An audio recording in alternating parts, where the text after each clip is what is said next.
On the good side naman, guys, no, ito yung mga manifestation. Actually, may mga unexpected manifestation kayo, guys, no, especially pagdating sa mga blessings, kaperahan, kasaganaan, ganyan. Ito talaga sobrang. Parang yung mga minamanifest mo dati na parang siguro nakalimutan mo na ganyan since nawala na yung resistance mo sa kanila. Ngayon na nagpapakita ng mga movement sa'yo as universe sa iyong physical reality. Ganun talaga.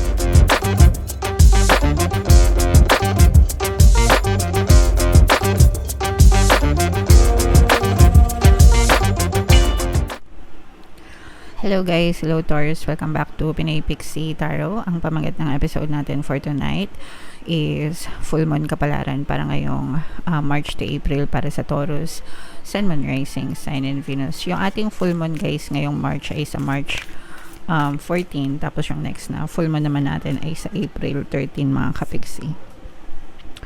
So, ang reading na to guys ay para sa period na yan.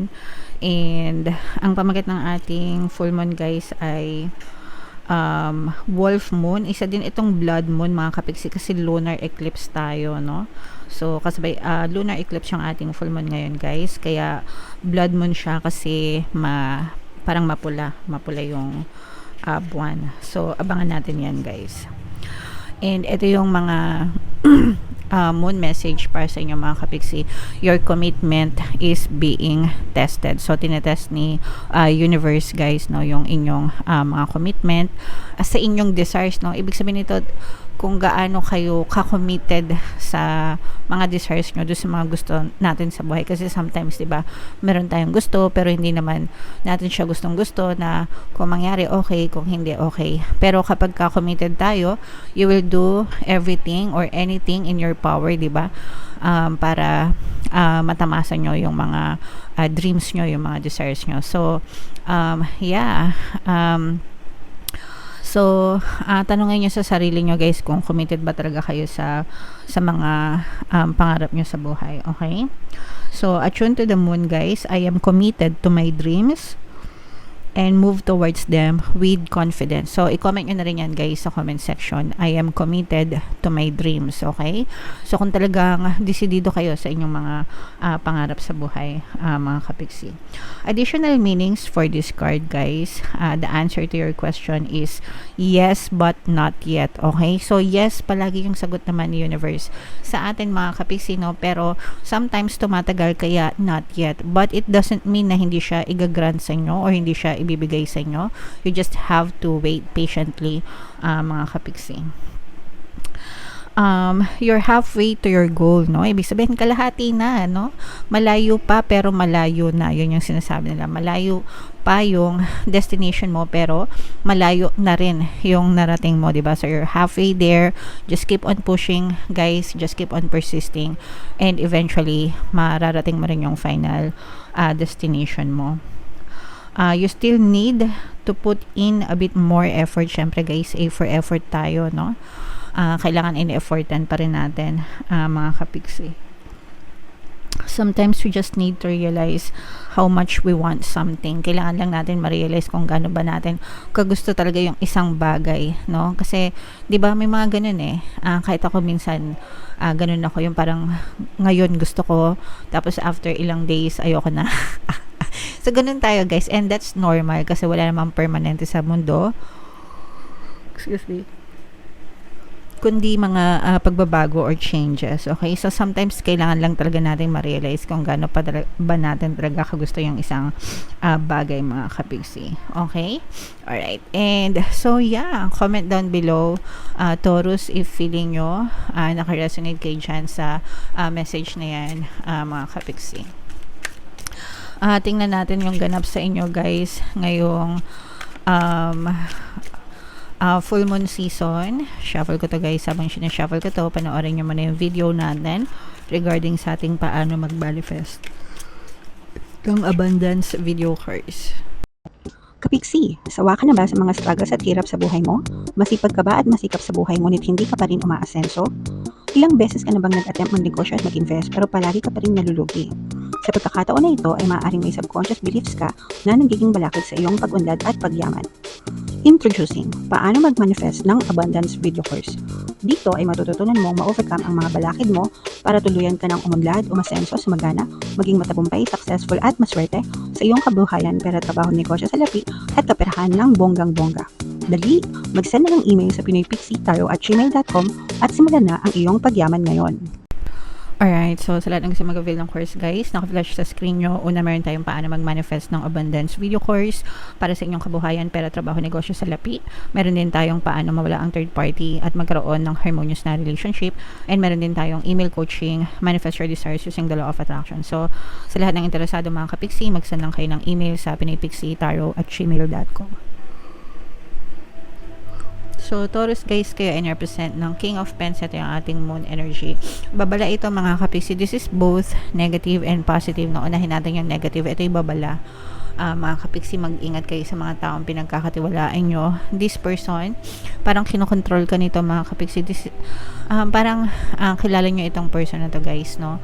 Pwedeng naloko kayo or maluloko kayo mga kapixie. And yung iba sa inyo, hindi lang loko, pero umaabot kayo sa point na parang inaabuso na kayo, especially sa kaperahan or sa kabuhayan in general guys, no? And masyadong pabigat ito sa buhay nyo guys, or parang masyado kayong nabibigatan sa buhay because of this person. And parang hindi ito titigil guys. Alam niyo yung linta, di ba yung linta, sinisipsip yung naninipsip siya ng dugo, no? Didikit siya sa'yo, tapos sisipsipin ka niya hanggang sa matuyot ka, ganyan, hanggang sa mamatay ka, no? Figuratively speaking, parang ganito itong person na to sa'yo.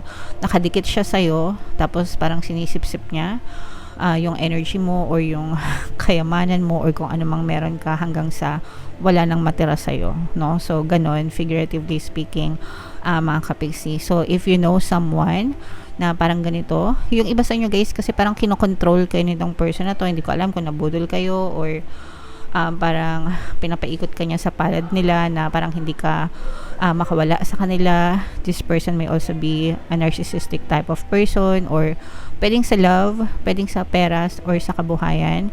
Iba-iba naman kayo ng sitwasyon. Pero if you can stay away from this person, kasi wala itong idudulot na maganda sa inyo mga kapixie. As in, sisipsipin nila kayo hanggang sa wala na kayo maibigay sa kanila, hanggang sa wala nang matira sa inyo guys. Okay? So mag-ingat kayo dito sa person na to, mga kapixie. On the good side naman, guys, no, ito yung mga manifestation. Actually, may mga unexpected manifestation kayo, guys, no, especially pagdating sa mga blessings, kaperahan, kasaganaan, ganyan. Ito talaga sobrang.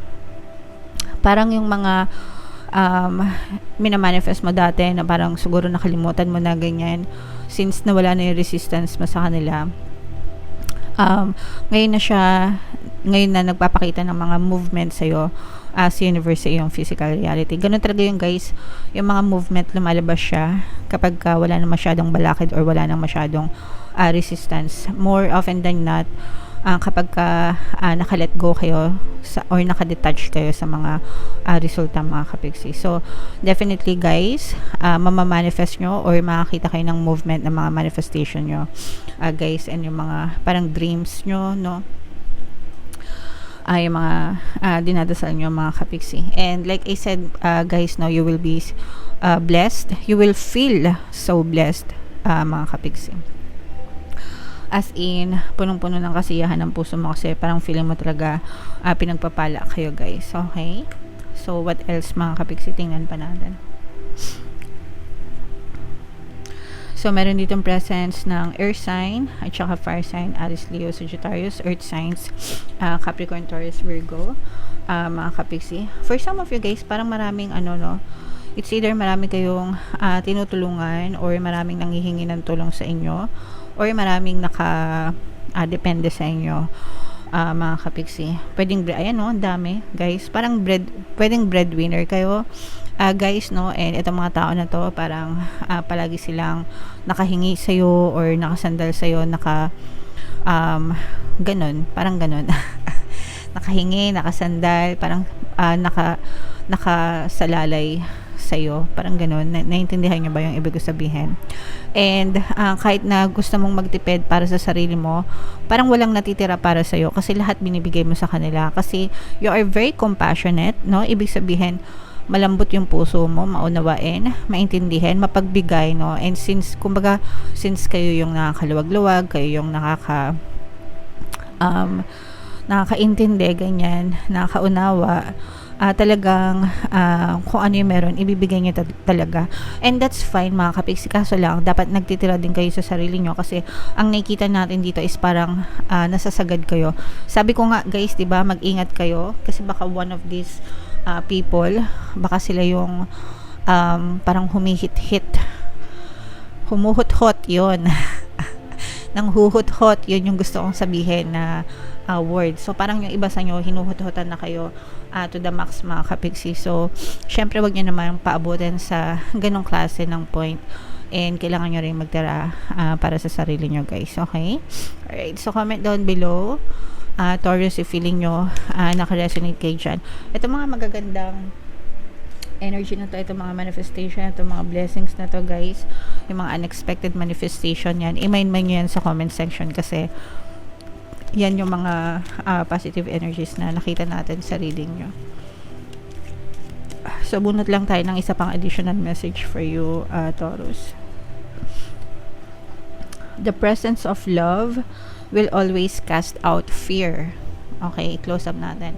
The presence of love will always cast out fear. Kapag kayong puso natin ay punong-puno ng pag-ibig, pagmamahal, pangunawa, walang puwang or space yung takot, yung duda sa puso natin, and therefore we will attract more positive experiences and gain more positive experiences sa buhay natin guys, no? Kaya importante talaga mga kapiksi na magpaka-positibo tayo palagi and iwasan natin as much as you can. Iwasan nyo talaga, gawin nyo ang lahat mga kapiksi para wag kayong manega. Pag nararamdaman nyo na yung isang topic, yung isang sitwasyon, yung isang lugar, yung isang tao is nega na, no? Layuan nyo na, wag na kayong sumawsaw, wag nang even sa social media guys, yung mga napapanood nyo, mga nababasa nyo, mga kinokomenta nyo, scroll nyo, di ba? Madalas lahat ng tao ngayon nasa social media, scroll ng scroll. Kapag nakita nyo negative agad, close nyo na mga kapiksi, wag na kayo sumawsaw. Yung iba, nakiki-comment pa, nakikibash pa. So, may apekto yan sa inyo guys. Trust me. Okay? Alright. So, yeah. Comment down below mga kapiksi if feeling nyo naka-resonate kayo dyan, and lahat ng magaganda guys yung sinabi ko, i-mind nyo na sa comment section. For more tarot readings guys, ito yung playlist nyo. Ito naman yung ating success stories ng paano mag-manifest ng abundance video course. Click here to subscribe guys. Ito yung ating mga pampaswerte subliminals. Thank you for liking, sharing, and subscribing. See you next time. I love you all mga kapiksi. Have a nice day. Bye-bye.